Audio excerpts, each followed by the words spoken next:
अजब सी ये मोहब्बत है, अजब सा रब्त है हम में।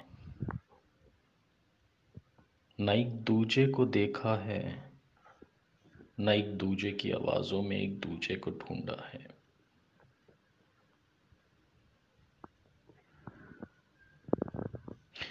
तुम्हें जो कुछ कहा मैंने, इसे तुम सच समझती हो।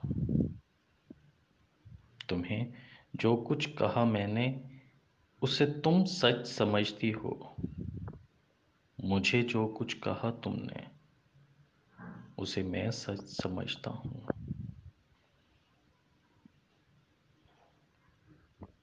हम एक दूजे के जीवन के हर एक मौसम में रहते हैं। अजब सा रब्त है हम में, अजब सी ये मोहब्बत है, जिसे तस्वीर और आवाज से कुछ भी नहीं लेना,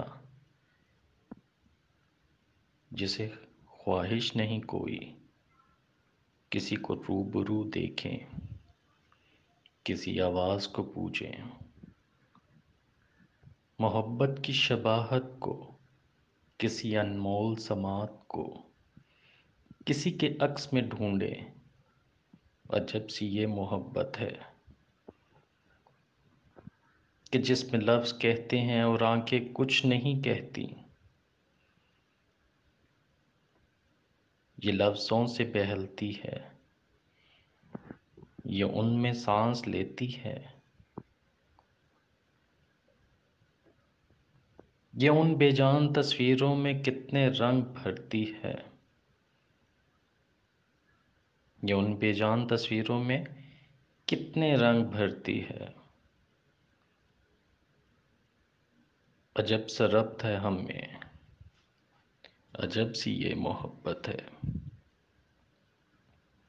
जिसे आवाज और तस्वीर से कुछ भी नहीं लेना, कि जो लफ्जों की खुशबू से दिलों को गुनगुनाती है, कि जो पलकों पे चाहत के हजारों ख्वाब लिखती है। तुम्हारे और मेरे दरमियाँ जो सांस लेती है, अजब सी वो मोहब्बत है, अजब सी ये मोहब्बत है।